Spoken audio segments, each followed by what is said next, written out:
الحمد للہ الحمد للہ وحدہ والصلاة والسلام علی من لا نبی بعدہ اما بعد فاعوذ باللہ من الشیطان الرجیم بسم اللہ الرحمن الرحیم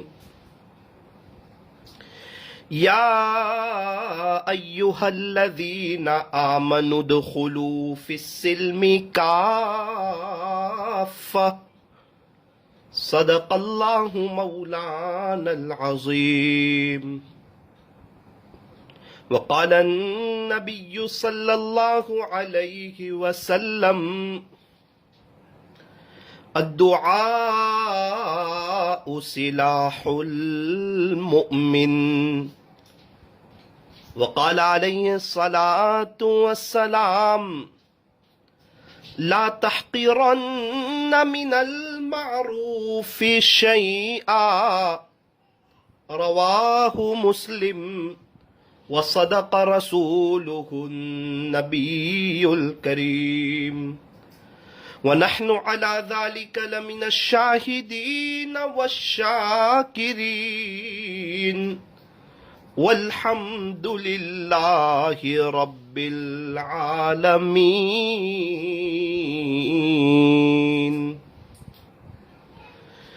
نہ دنیا سے نہ دولت سے نہ گھر آباد کرنے سے نہ دنیا سے نہ دولت سے نہ گھر آباد کرنے سے تسلی دل کو ہوتی ہے خدا کو یاد کرنے سے تسلی دل کو ہوتی ہے خدا کو یاد کرنے سے کتنی تسکین وابستہ ہے تیرے نام کے ساتھ نیند کانٹوں پہ بھی آ جاتی ہے آرام کے ساتھ نیند کانٹوں پہ بھی آ جاتی ہے آرام کے ساتھ ہر دم اللہ اللہ کر ہر دم اللہ اللہ کر نور سے اپنا سینہ بھر جیے تو اس کا ہو کر جی اور مرے تو اس کا ہو کر مر ہر دم اللہ اللہ کر اللہ اللہ اللہ اللہ کیسا پیارا پیارا نام ہے عاشقوں کا مینا اور جام ہے جان دے دی میں نے ان کے نام پر جان دے دی میں نے ان کے نام پر عشق نے سوچا نہ کچھ انجام پر عشق نے سوچا نہ کچھ انجام پر وہ جو عاشق صادق ہوتے ہیں وہ کب فریاد کرتے ہیں لبوں پہ مہر خاموشی دلوں میں یاد کرتے ہیں، لبوں پہ مہر خاموشی،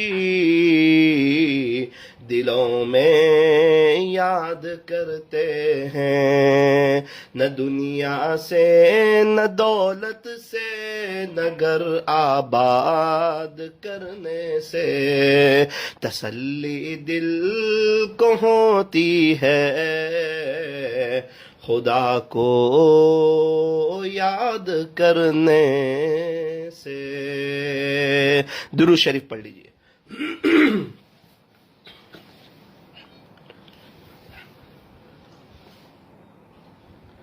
بزرگان محترم، معزز علماء کرام، عزیز نوجوانوں اور میری محترم دینی ماؤں اور بہنوں، آج ساری دنیا جو ہے وہ سکون کے لیے پریشان ہے۔ سکون کہاں ملے گا، چین کہاں ملے گا، اطمینان کہاں ملے گا؟ انسان جتنی محنت کر رہا ہے، کوشش کر رہا ہے، بھاگ دوڑ کر رہا ہے، دراصل وہ شانتی چاہتا ہے، امن و امان چاہتا ہے اور اطمینان چاہتا ہے۔ لیکن بات یہ ہے کہ جہاں سکون ہے وہاں تلاش نہیں کرتا، اور جہاں تلاش کر رہا ہے وہاں سکون نہیں ہے۔ جہاں ممبئی ہے وہاں جا نہیں رہا ہے، اور جہاں جا رہا ہے وہاں پر ممبئی نہیں ہے۔ جانا ہے ممبئی کی طرف اور جا رہا ہے احمد آباد کی طرف۔ ممبئی آئے گا؟ فرمایا ممبئی نہیں آئے گا۔ سیدھے پیر میں تکلیف ہے اور الٹے پیر کا علاج کروا رہا ہے، اور الٹے پیر کا آپریشن کروا رہا ہے، الٹے پیر پر ملم پٹی کر رہا ہے۔ فرمایا سیدھے پیر میں اچھا ہوگا؟ فرمایا نہیں، آپریشن کی جگہ غلط استعمال کی گئی۔ تو فرمایا کہ سکون کہاں پر ہے، یہ پوری دنیا کا ایک بڑا مسئلہ ہے۔ اور سکون کی بات ایسی ہے کہ ایمان والا بھی سکون چاہتا ہے، جس کے پاس ایمان نہیں ہے وہ بھی سکون چاہتا ہے، پڑھا لکھا طبقہ بھی سکون چاہتا ہے، ان پڑھ لوگ ہیں وہ بھی سکون چاہتے ہیں، عربی لوگ بھی سکون چاہتے ہیں، اجمی لوگ بھی سکون چاہتے ہیں، اونچے خاندان والا، نیچے خاندان والا، مالدار، غریب، سیٹھ، ملازم، تاجر، بنگلے میں رہنے والا، جھوپڑی میں رہنے والا، شو روم میں رہنے والا، کرائے کی دکان چلانے والا، لاڑی چلانے والا، جس کو بھی دیکھو اس کا دل سکون چاہ رہا ہے۔ سکون کہاں ہے؟ اس کو قرآن شریف نے بیان کیا۔ اللہ کا قرآن کہتا ہے، الا اے لوگو سنو، خبردار ہو جاؤ، بذکر اللہ تطمئن القلوب، صرف اور صرف اللہ کی یاد ہی سے دلوں کو اطمینان ہوتا ہے۔ سکون تو دل میں انسان کو محسوس ہوتا ہے، تو کیسے نصیب ہوتا ہے؟ فرمایا کہ اللہ کا ذکر کرنے سے، اللہ کو یاد کرنے سے انسان کو سکون ملتا ہے۔ اس لیے جو لوگ اللہ کی یاد میں رہتے ہیں ان کے دل پر تو سکون کی تہ جم جاتی ہے، تہ جم جاتی ہے۔ اللہ پاک ہمیں بھی سکون عطا فرمائے۔ اگر ہمیں سکون چاہیے کیا کریں؟ فرمایا اللہ کا ذکر کرنا شروع کر دیں، انشاءاللہ سکون ملے گا، اطمینان ملے گا، زندگی میں بہاریں آئے گی۔ یہ سکون اے سی سے ملے گا؟